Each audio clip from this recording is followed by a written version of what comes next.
સાથીઓ, તમે જાણતા હશો કે કોળી સમાજનો એ પીડિત યુવાન જે બગદાણા કેસમાં જેને ઢોર માર મારવામાં આવ્યો હતો, જેની ઉપર લાકડા અને પાઇપો વડે હુમલો કરવામાં આવ્યો હતો, એ જ નવનીત બાલદિયા, જેની સાથે આખો સમાજ ભેગો થઈને ન્યાય અપાવવા માટે રસ્તા ઉપર ઉતર્યો, એ નવનીત બાલદિયા અત્યારે કોંગ્રેસમાં જોડાયા છે। અમિત ચાવડાના નેતૃત્વમાં એ નવનીત બાલદિયાએ કોંગ્રેસનો ખેસ ધારણ કર્યો છે।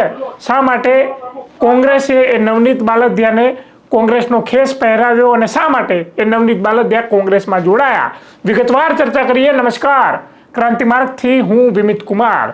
સાથીઓ, જે નવનીત બાલદિયાની હું વાતચીત કરી રહ્યો છું, એને ન્યાય માટે આ ભારતીય જનતા પાર્ટીના નેતૃત્વમાં રહેલી પોલીસ, એની સિસ્ટમ એ કેટલો કનગડત કરાવ્યો, કેટલા વલખા મરાવ્યા, એને FIR કરવાની અંદર એના નેવે પાણી આવી ગયું હતું।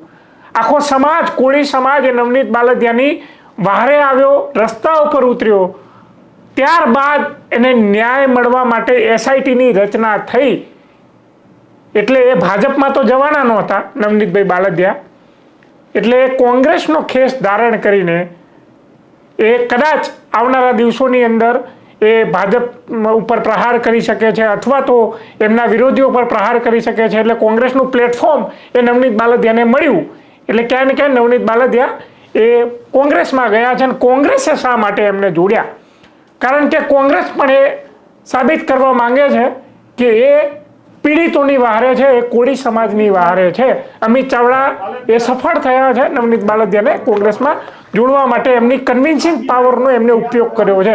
આ પહેલા પણ અમિતભાઈએ પોતાની કન્વિન્સિંગ પાવરનો ઉપયોગ કરીને આમ આદમી પાર્ટીના નેતા કરસનદાસ ભાદરકા, જે કોંગ્રેસ વિરુદ્ધ ઘણું બધું બોલી ચૂક્યા છે, એમને પણ કોંગ્રેસમાં ખેંચી લાવ્યા। આ અમિતભાઈ ચાવડાએ એ કરી બતાવ્યું હતું। રાજુ કરપડા સાથે તો વાતચીત તો ચાલતી હતી, એ આવનારા સમયમાં કોંગ્રેસમાં જોડાશે કે કેમ, પણ એવી વાતો વહેતી થઈ હતી।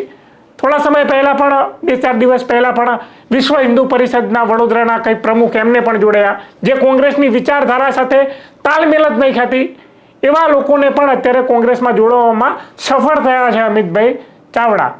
એટલે નવનીત બાલદિયાને કોંગ્રેસમાં જોડીને અમિતભાઈ ચાવડાએ સ્પષ્ટ સંદેશો આપ્યો હોય કે ભાઈ અમે પીડિતોની સાથે છે, કોળી સમાજની સાથે છે, અને રાજનીતિની અંદર આવી જે કૂટનીતિ હોય, જો કૂટનીતિ ખરેખર એમનું કોંગ્રેસનું આખું નેતૃત્વ જો કરતું થઈ જાય તો આવનારા દિવસો એ કોંગ્રેસ માટે કપરા ચઢાણ તો નહીં હોય। સાથીઓ, તમે અને હું, આપણે સૌ સારી રીતે જાણીએ છીએ કે છેલ્લા 30 વર્ષથી ગુજરાતમાં ભાજપની સરકાર છે।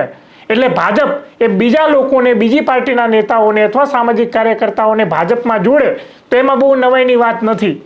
કારણ કે કોઈ ભાજપથી પ્રેરાઈને જોડાય કે કોઈક ભાજપના લાભ લેવા માટે જોડાય, સત્તાના લાભ લેવા માટે જોડાય, કોઈક ડર, લોભ, લાલચમાં જોડાય, પણ કોંગ્રેસ પાસે એવું કંઈ નથી। કારણ કે સત્તા નથી તો લાલચ પણ ના આપી શકે, ડરાવી પણ ના શકે, ધમકાવી પણ ના શકે જોડવા માટે થઈને। તો આ અમિત ચાવડા માટે ખાસ કરીને અન્ય પાર્ટીના લોકોને અથવા સામાજિક કાર્યકરોને જોડવા માટે પડકાર તો હતો જ, અને પડકાર એમને ઝીલ્યો અને એમાં સફળ પણ થયા છે। કારણ કે કોંગ્રેસ પાસે જો એટલા રૂપિયા હોત, સત્તા દર 5 વર્ષે બદલાતી હોત, તો કોંગ્રેસ આ બધું ભાજપની જેમ કરવા માટે એ સરળ થઈ જાય કોંગ્રેસ માટે એ માર્ગ, પણ એ પડકારને પણ એમને સામનો કરીને લોકોને જોડવાનો પ્રયાસ કર્યો છે। આ બાબતે તમારું શું કહેવું છે અમને કોમેન્ટમાં જણાવતા જજો। જોતા રહેજો ક્રાંતિમાર્ગ, ઇન્કલાબ જિંદાબાદ।